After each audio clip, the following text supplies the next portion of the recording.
Oi, pessoal, a gente está de volta ao nosso videocast da 15ª Convenção de Contabilidade de Minas Gerais. Eu estou aqui com o Dr. Frederico, que acabou de fazer uma palestra incrível. Dr. Frederico, seja bem-vindo ao nosso videocast. Muito obrigado, Fabrício. Fala pra gente um pouquinho como é que foi essa palestra. Então, eu sou psiquiatra e nutrólogo e o tema da minha palestra foi saúde mental e produtividade. A saúde mental hoje é um grande desafio para o mundo dos negócios, porque, para você ter ideia, a quantidade de licenças no INSS de 23 para 24 aumentou 68%. 68%? Isso. E tem a parte que não é metrificável. A pessoa está deprimida, ela está trabalhando, mas o fato dela ter depressão, ela produz muito menos do que ela poderia.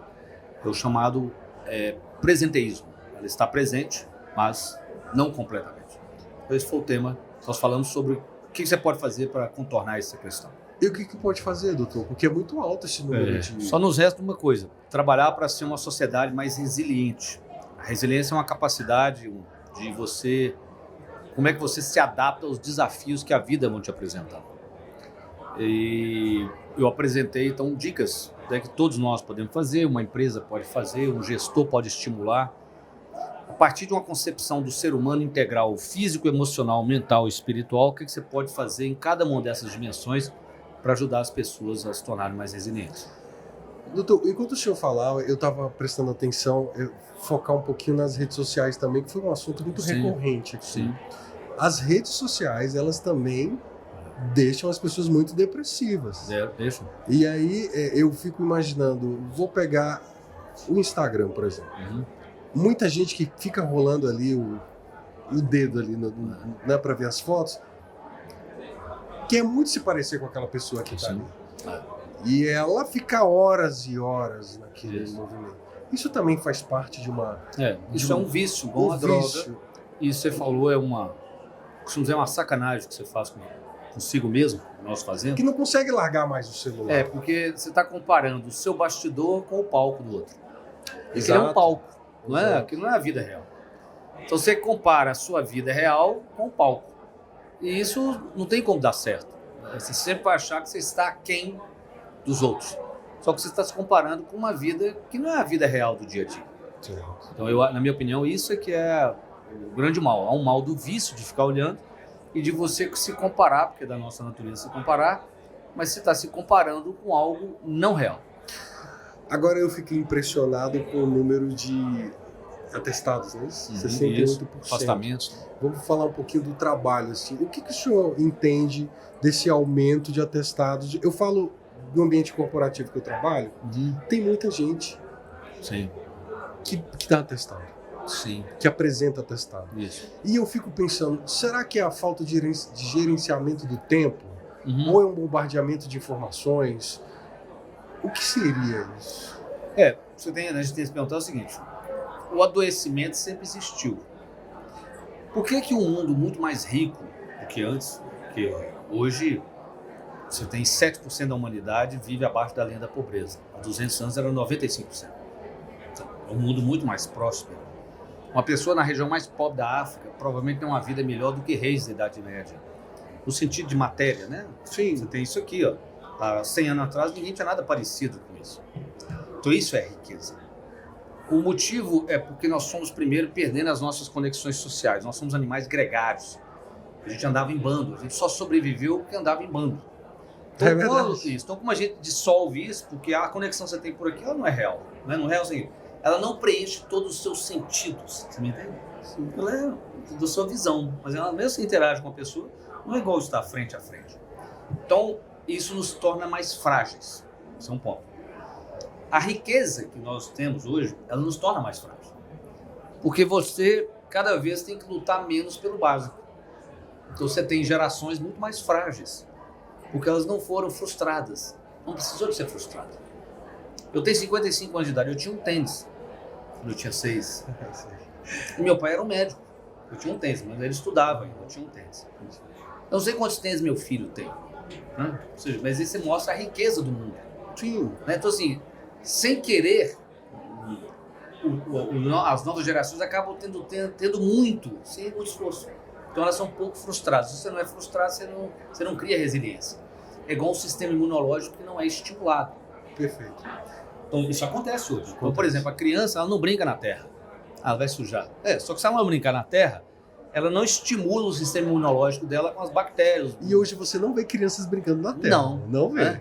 Você deve ver, como eu, criança andando de bicicleta, parece que ela está indo, ela é uma astronauta. E fica Capacete, joelheira, cotoveleira, Exatamente. luva. Então, E a maioria vive o tempo todo no celular ou no tablet. Isto. Então, essa vida sem estresse, pouco, porque o estresse, assim, você tem que ter um pouquinho. É porque tem estímulo. A criança, aquela pessoa não tem resiliência. E quando eu falei desde o físico, eu dei o exemplo das, né, a criança não tem acesso à sujeira, para estimular o sistema imunológico, ela tem pouco estímulo físico e ela tem pouco estímulo psíquico. Como a mídia faz você viver em uma bolha, é uma juventude que ela não resiste a um questionamento das próprias ideias que ela carrega, porque ela também não tem resiliência mental pelas ideias. Então, eu tenho um cliente que é professor de filosofia, ele me conta que ele começa, né, ele dá aula para o 2º grau, ele começa a argumentar com eles, para ensiná-los a pensar. Então ele conta que chega um momento que, é claro, ele é um professor de filosofia, o outro é um jovem, ele não tem mais argumento. Então, em vez de o cara parar e falar, pô, meu, não tem argumento, né? Deixa eu aprender mais. Não, ele tem comportamentos assim, sai da sala, xinga o professor e chora. Como é que pode uma pessoa de 17 anos de idade chorar porque ela não consegue argumentar com você? Isso é uma coisa, isso é uma doença, vamos dizer assim, isso é uma fragilidade muito grande. E essa pessoa que vai parar numa empresa. Só que a empresa, diferente de outros ambientes que ela esteve, a família se adaptou a ela. Porque hoje nós temos poucos filhos. Quando a sua avó tinha 12 filhos, a vida, ninguém se adaptava a eles. Sua avó ia falar assim, essa aqui é a vida, se adapta. Sim. A escola se adaptou a essa criança, bem provável, que eram turmas menores, né? Os pais cobram dos professores e tal. Quando ela chega na empresa, ela acha que a empresa vai se adaptar a ela. Não. Tem a meta para bater. Então adoecem. Tá certo? Então é isso, é a falta de resiliência. Então nós temos de alguma maneira provocar para que as pessoas se tornem mais resilientes. Eu queria perguntar para o senhor a respeito pós-pandemia. O senhor acha que a saúde mental de muitos brasileiros, de milhões de pessoas, ela ficou comprometida? Ela piorou. Por 2 motivos. Eu perguntei isso porque recentemente eu estava dirigindo, estacionei meu carro, parei meu carro no semáforo e vi uma pessoa dentro do carro sozinha usando máscara. Exato, eu me pergunto também quando eu vejo isso. Aí eu vi, aí eu pensei, mas ela tá sozinha, não tem ninguém, não justifica que ela tá usando a máscara. Aí me remeteu ao... Mesmo que ela esteja usando a máscara, que ela pode estar no transplante de medula, dentro do carro não justifica. Não justifica. Então eu pensei na pandemia, que o senhor falasse um pouquinho sobre isso. A pandemia ela nos fragilizou psicologicamente, por causa do isolamento, né? Nós somos animais gregários, de grupo. Então o isolamento ela nos fragilizou.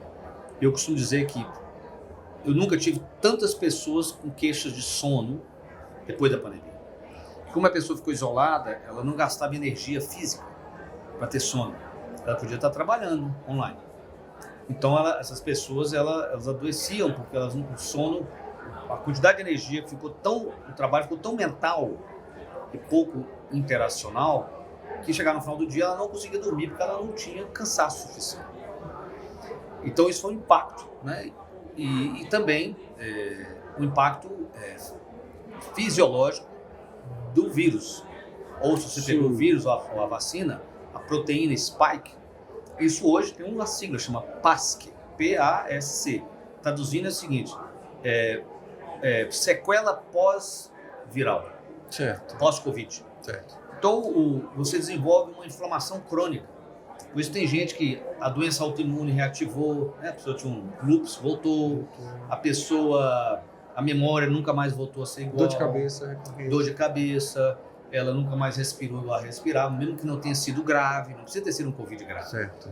Isso tem tratamento, diga de passagem. Muita gente não sabe, mas isso tem tratamento. É uma inflamação crônica.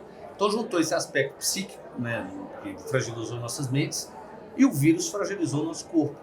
Então isso, a gente adoece com mais facilidade por isso.